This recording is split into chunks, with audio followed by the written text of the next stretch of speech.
दोस्तों, आज हम जानेंगे कि यौम दस्तूर या कॉन्स्टिट्यूशन डे क्या है और इसे क्यों मनाते हैं। दस्तूर को अंग्रेजी में कॉन्स्टिट्यूशन और हिंदी में संविधान कहते हैं।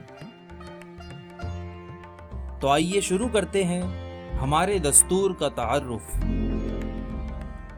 सबसे पहले हम ये जान लेते हैं कि दस्तूर की अहमियत और फ़ायदे क्या क्या हैं। दस्तूर की वजह से जमहूरियत मुस्तहकम हो जाती है।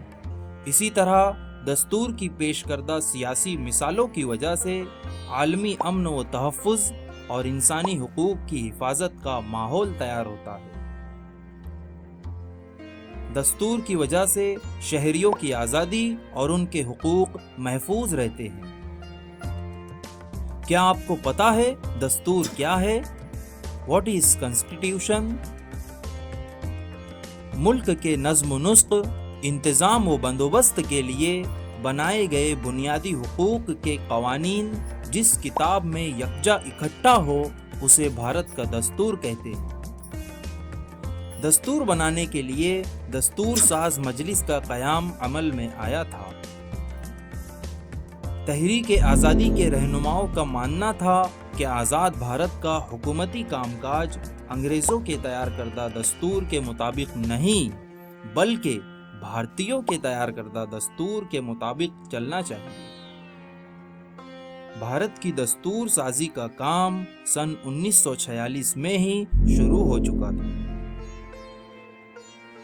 दस्तूर साज असेंबली की पहली नशिस्त के सदर डॉक्टर राजेंद्र प्रसाद थे। दस्तूर साज मजलिस की पहली नशिस्त 9 दिसंबर सन 1946 को मुनक़िद हुई थी। आइए हम देखते हैं कि दस्तूर साज मजलिस के मेंबरान कौन थे। आज़ाद भारत के पहले सदर जमहूरिया डॉक्टर राजेंद्र प्रसाद। आज़ाद भारत के पहले वजीर आज़म पंडित जवाहरलाल नेहरू। दस्तूर के मेमार डॉक्टर बाबा साहब अम्बेडकर।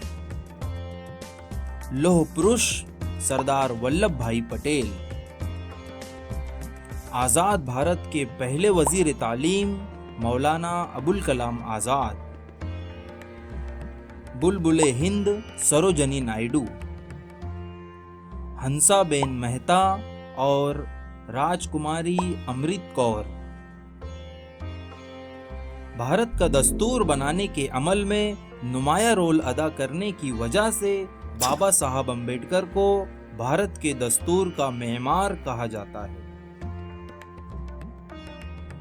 26 नवंबर सन 1949 के दिन दस्तूर नाफिज हुआ था, इसीलिए इस दिन यौम दस्तूर मनाते हैं।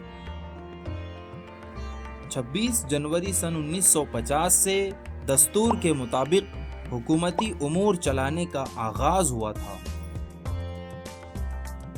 भारत के बुनियादी दस्तूर में कुल 22 आर्टिकल्स हैं, 395 दफात और 8 शेड्यूल हैं।